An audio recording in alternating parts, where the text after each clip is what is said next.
Bismillahirrahmanirrahim. Alhamdulillah ala ni'amihi wa fadlih alladhi amarana birrida ala qada'ihi wa ikhtiyarih. Ashhadu an la ilaha illallah wahdahu la syarika lahu fi uluhiyyatihi wa rububiyyatihi. Wa ashhadu anna sayyidana Muhammadan abduhu wa rasuluhu khairu khalqih. Sallallahu wa sallama ala sayyidina wa maulana Muhammadin nuri arsyih wa ala alihi wa ashabihi wa dzurriyyatihi wa atba'ih, amma ba'du. Yang kita hormati dan kita cintai para habaib, para alim ulama, muhibbin, hadirin, hadirat, rahimakumullah. Pertama-tama kita memanjatkan puji dan syukur kehadirat Allah Subhanahu wa ta'ala yang telah mengumpulkan kita bersama-sama di majelis yang penuh berkah ini. Dan semoga Allah selalu mengumpulkan kita di dalam tempat-tempat kebaikan dan takwa. Kemudian kita juga mengucapkan, menghaturkan puji dan syukur kehadiran Allah Subhanahu wa ta'ala yang mana sampai saat ini kita masih digolongkan dalam golongan orang-orang yang menuntut ilmu. Dan kita mohon doa kepada Allah agar sampai akhir hayat kita dimasukkan dalam golongan orang-orang yang menuntut ilmu. Salawat dan salam tidak lupa kita haturkan kepada junjungan kita Nabi besar Muhammad sallallahu alaihi wasallam dan kepada seluruh keluarga, para sahabat, zurriyat dan pengikut beliau sampai hari kiamat nanti. Para muhibbin rahimakumullah, al-hikmatu tasi'ata asyrata minal hikamil ataiyah. Qala al-imam Ahmad ibn Athaillah as-Sakandari rahimahullah wa nafa'ana bi ulumi. Hikmah yang ke-19 dari al-hikam, berkata Al-Imam Ahmad bin Athaillah As-Sakandari rahimahullah, la tatlub minhu ayyukhrijaka min halatin liyasta'milaka fima siwaha falau aradaka lasta'malaka min ghairi ikhraj. Yang artinya, janganlah engkau meminta daripada Allah bahwa Dia mengeluarkan engkau dari satu keadaan agar Allah pekerjakan engkau pada keadaan yang lain.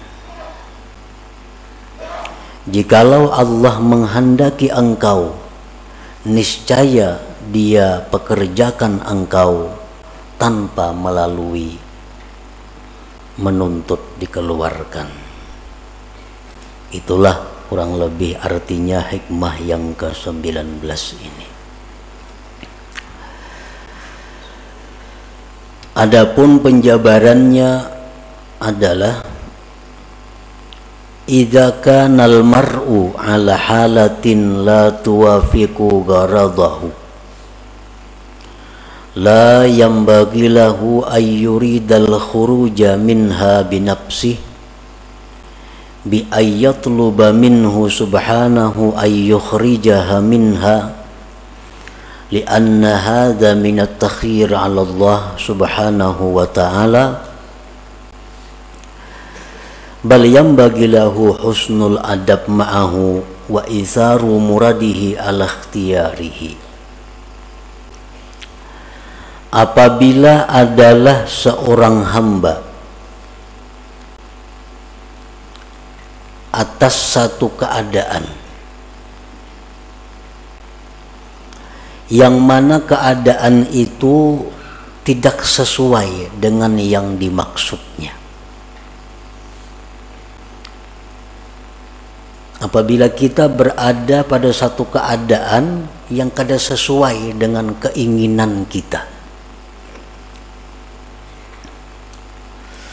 maka tidaklah patut, tidaklah layak bahwa menghendaki seorang hamba tadi keluar dari keadaan itu dengan dirinya sendiri,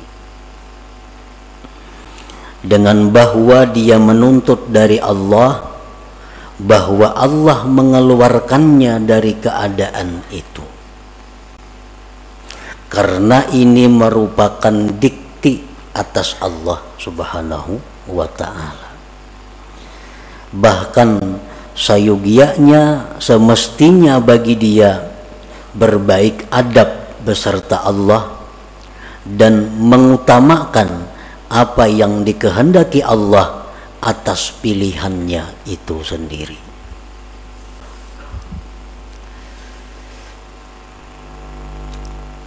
Illa idza kanat haluhu, kecuali apabila keadaannya itu ghaira mardiyyin lillah subhanah, kecuali bila keadaannya itu tidak diridhai oleh Allah. Au aikatan min wazaifihid diniyah wal amali bil a'malis salihah, atau keadaan itu mencegah dia dari tugas-tugas keagamaannya dan beramal dengan amal-amal saleh, maka boleh bagi dia meminta kepada Allah bahwa Allah keluarkan dia dari keadaan yang demikian itu. Fahuwa min alamati ma'rifatil abdi bi rabbih subhanahu wa ta'ala, maka itu merupakan tanda ma'rifatnya seorang hamba dengan Allah subhanahu wa ta'ala. Nah, para muhibbin rahimakumullah, artinya kalau kita berada di suatu kondisi,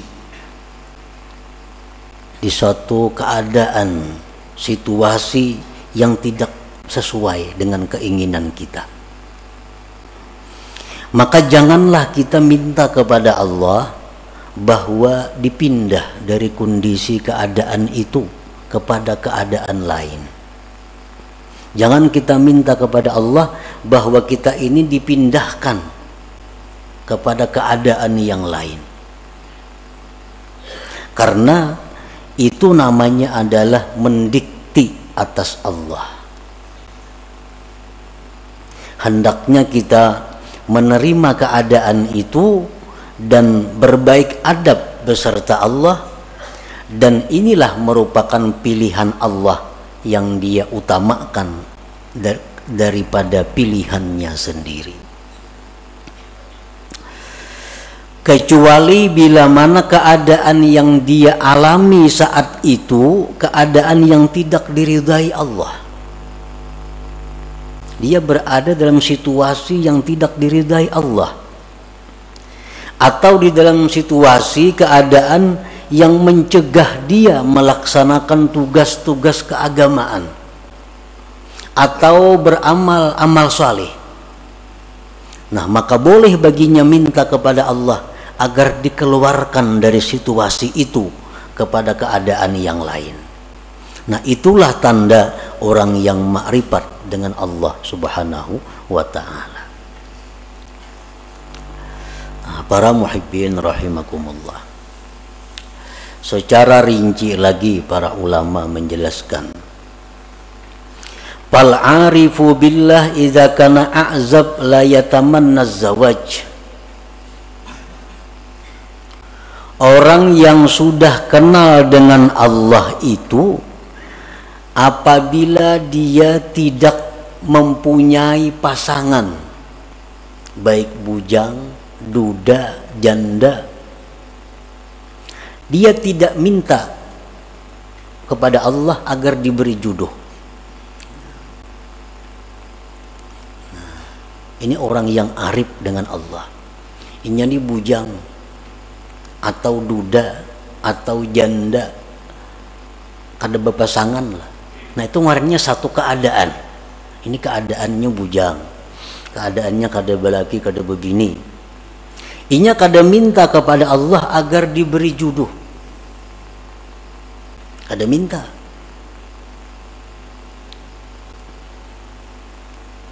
Bahkan dia kelola itu keadaan dengan adab yang baik beserta Allah Subhanahu wa ta'ala. Artinya dia terima keadaan itu dengan baik dan dia menganggap inilah sudah pilihan Allah untuk diriku. Nah, kecuali keadaan itu, keadaan membujang atau kada berpasangan tadi sudah mengganggu dia daripada ibadah kepada Allah. Sudah mengganggu dia untuk menjalankan tugas-tugas wirid-wiridnya. Orang kada berpasangan, banyak godaan-godaan, timbul kadang-kadang pikiran syahwat. Nah, dan keadaan itu terus mendesak sehingga membuat dia gelisah, membuat dia sembahyang kada khusyuk lagi, membuat wirid-wiridnya terlantar karena menahan godaan-godaan ini. Nah, kalau sudah demikian halnya, dia boleh minta kepada Allah agar diberi pasangan hidupnya. Nah, selama ibadahnya teratur baik, selama dia bisa menjaga diri dari hal-hal yang diharamkan, dia tidak akan minta jodoh kepada Allah, karena itu menganggap sudah pilihan Allah yang terbaik bagi dirinya. Nah, itu contoh orang bujang atau duda janda nang ma'rifat kepada Allah Subhanahu wa ta'ala. Jadi kadang minta jodoh lawan Tuhan, apalagi mencari jodohan manusia ke situ kamari. Lawan Tuhan aja kadang minta jodohnya.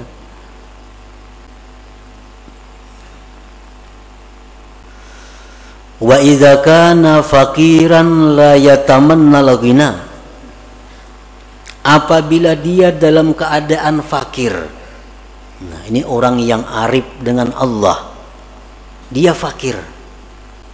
Dia kada akan minta kepada Allah kekayaan. Dia terima kefakiran itu dengan ridha. Dan dia anggap inilah pilihan Allah untukku yang terbaik, aku menjadi orang fakir.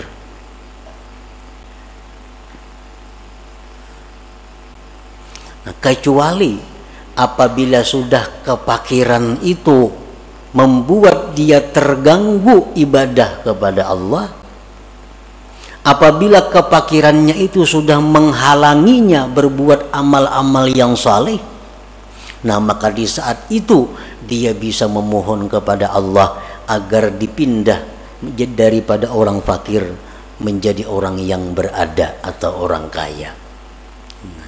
Ini sudah fakirnya sudah sulit nih, sudah kada bisa lagi beribadah kepada Allah. Nah, sudah kada kawal lagi melaksanakan wirid-wiridnya, sudah kada bisa lagi menuntut ilmu karena kada berduit. Menuntut ilmu perlu duit.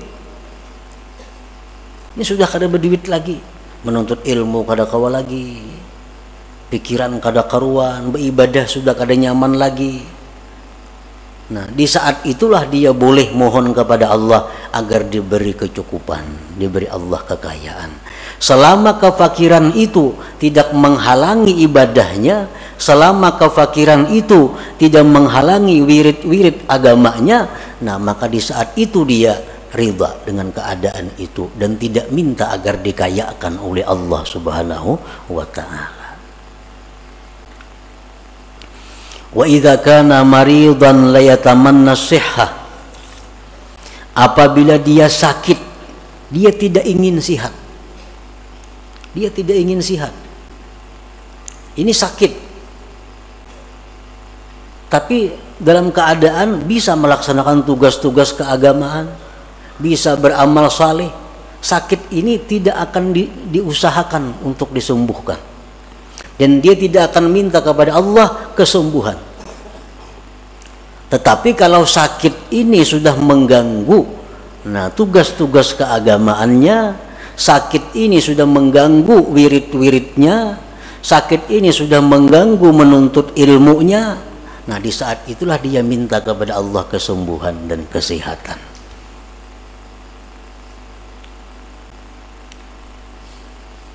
Nah demikian antara lain contoh-contohnya. Kalau kita dalam keadaan dan keadaan itu tidak kita senangi, keadaan itu tidak kita ingini, maka diamlah kita pada keadaan itu, ridhalah pada keadaan itu, jangan minta keadaan lain kepada Allah. Kalau kita masih bisa beribadah kepada Allah, kalau kita masih bisa melaksanakan tugas-tugas keagamaan kita, nah itulah tandanya orang yang ma'rifat dengan Allah Subhanahu wa ta'ala.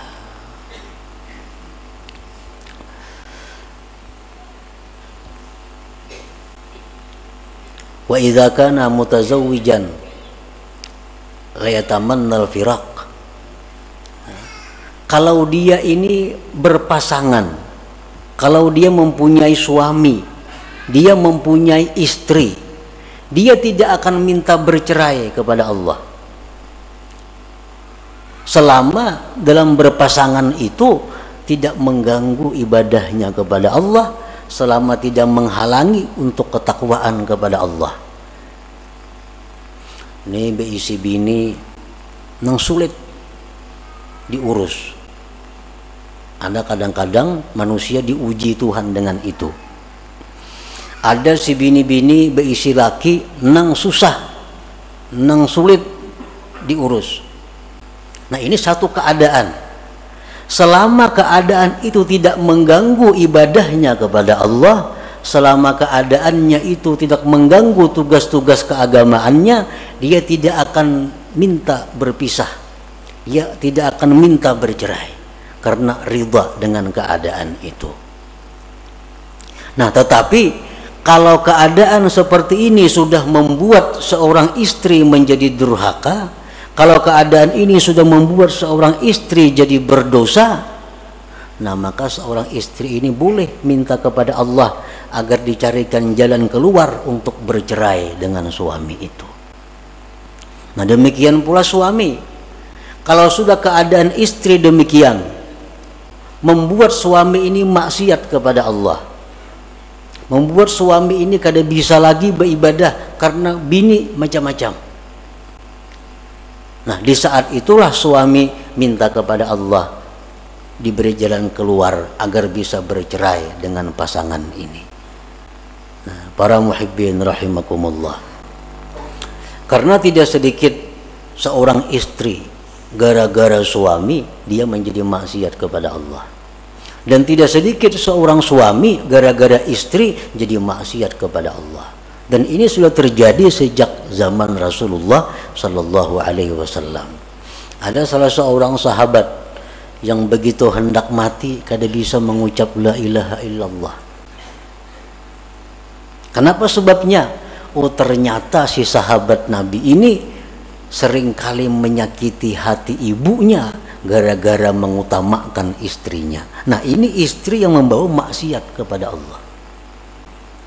Kalau kita sudah punya istri macam ini, hendak berbuat baik lawan ibu bapak, sarik. Nah, hendak memberi kuitan, sarik. Nah ini membuat maksiat. Padahal kedudukan orang tua kita lebih utama daripada istri. Untuk seorang laki-laki, untuk seorang laki-laki kedudukan orang tua lebih utama daripada istri. Kalau istri menghalangi demikian, berarti ini istri membawa maksiat. Nah di saat itulah dia minta kepada Allah agar diberi jalan keluar untuk meninggalkan istri itu. Nah demikian pula istri. Ini suami menyuruh ikam pakai pakaian ini, pakaian yang dilarang agama, kada dituruti sarik laki ini. Ikam mustika ini, ikam mustika itu, perintah-perintah laki ini bertentangan lawan agama. Nah, berarti ini istri dalam keadaan yang tidak diridhai Allah. Kenapa? Karena menuruti laki jadi maksiat lawan Tuhan. Kadang menuruti sarik na laki. Nah, di saat itu seorang istri boleh minta kepada Allah agar diberi jalan keluar berpisah dengan suami itu. Nah, para muhibbin rahimakumullah. Jadi fal aqil ya'rif anna gharada khalqihi ala ibadatu wal ma'rifah kama qala Allah ta'ala wa ma khalaqtul jinna wal insa illa liya'budun fa ayyu syai'in ya'uqul ibadah wal ma'rifah yatlubu minallahi ta'ala ay yukhrijahu minhu wa ma la fala. Orang yang berakal dia mengetahui bahwa tujuan diciptakannya dia itu untuk ibadah. Orang yang berakal itu mengetahui bahwa tujuan Allah menciptakan dirinya itu untuk mengabdi kepada Allah. Allah berfirman, tidak aku ciptakan jin dan manusia melainkan untuk menyembah, mengabdi, beribadah kepadaku.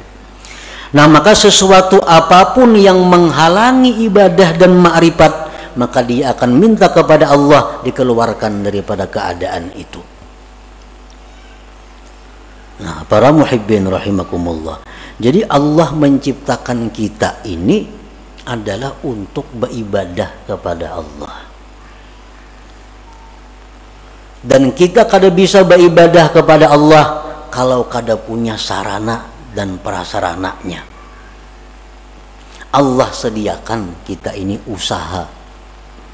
Allah sediakan kita pekerjaan. Allah sediakan kita macam-macam. Untuk apa? Agar semua itu membawa kepada ibadah. Nah, itu tujuan hidup yang diketahui oleh orang yang berakal.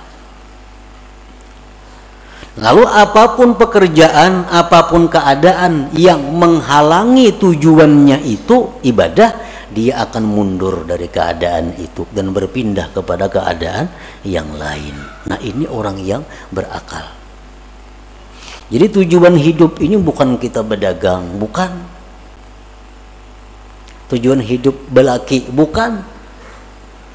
Tujuan hidup babini, bukan. Tujuan hidup berusaha, bukan. Nah, usaha suami istri itu hanya jalan untuk beribadah kepada Allah. Kalau semua ini menghalangi ibadah, berarti mesti ditinggalkan, dicari jalan yang lain. Nah, para muhibbin rahimakumullah. Nah, disitulah kita merenungi, disitulah kita disuruh tafakkur. Apakah selama ini aku hidup hanya untuk dunia atau aku hidup untuk ibadah? Bila mana aku hidup untuk dunia, berarti aku menyalahi kudrat diriku, fitrah diriku. Bila aku hidup untuk ibadah, berarti aku di jalan yang benar. Nah, jadi silahkan berdagang, silahkan berusaha. Tapi ingat, usaha ini diciptakan Allah untuk ibadah. Nah, silahkan bergaul, silahkan berkawan, asal semua itu membawa kepada ibadah. Nah, jadi apapun pekerjaan, apapun keadaan yang menghalangi kita ibadah, itu mesti kita ditinggalkan, mesti kita tinggalkan kalau kita tidak ingin rugi di dunia dan akhirat. Jangan sampai kita ini dilalaikan oleh hal-hal yang sifatnya duniawi. Ya ayyuhalladzina amanu la tulhikum amwalukum wala auladukum an dzikrillah wa may yaf'al dzalik fa ulaika humul khasirun. Hai orang-orang yang beriman, Allah menghitab kepada orang beriman. Nang kada beriman kada diurus Tuhan. Ujar Tuhan, janganlah melalaikan akan kamu, harta kamu, anak kamu daripada zikrillah. Artinya jangan sampai kita mengurus harta, kita mengurus anak, kita lupa kepada Allah. Bila demikian halnya, Allah menyatakan kita rugi. Kalau sudah Allah menyatakan rugi itu, ya rugi yang sebenarnya. Bujur-bujur rugi artinya. Nah, itu artinya Allah bukan melarang kita mengelola harta. Allah bukan melarang kita mengelola anak. Tetapi yang dilarang Allah, jangan sampai itu melalaikan kita daripada zikrillah, daripada mengingat Allah. Karena mau urus harta kada sembahyang, karena mau urus harta sembahyang taqadha, karena mau urus harta kada sembahyang sunat, karena mau urus harta kada sembahyang tahajud, karena mau urus harta kada sempat menuntut ilmu. Nah, ini yang dikatakan rugi, ujar Tuhan.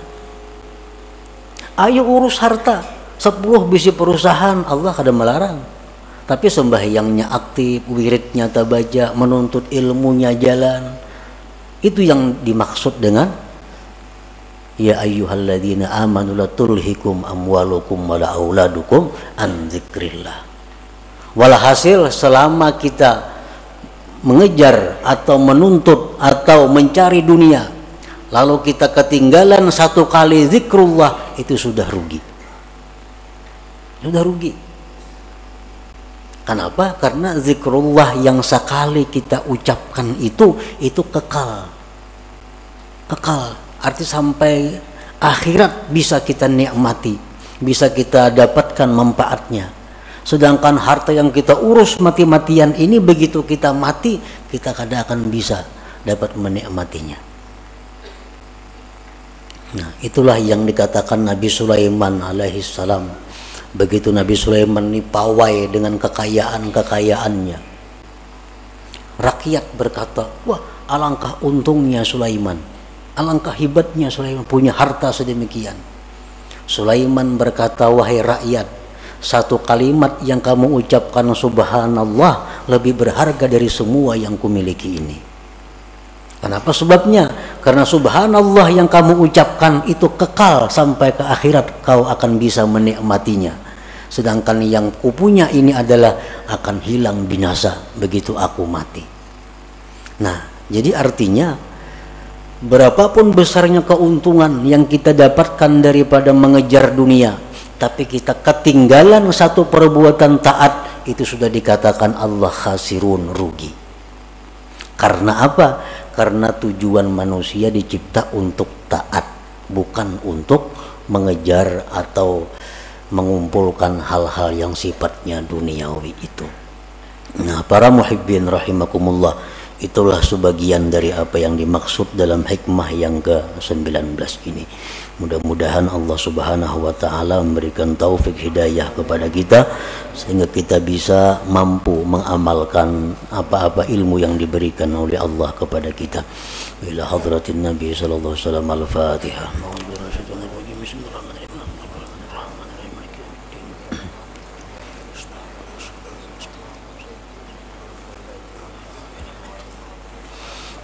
يا الله بها يا الله بها يا الله بحسن الخاتمة يا الله بها يا الله بها يا الله بحسن الخاتمة يا الله بها يا الله بها يا الله بحسن الخاتم فيا أيها الرجل منه شفاعة صلوا عليه وسلموا تسليما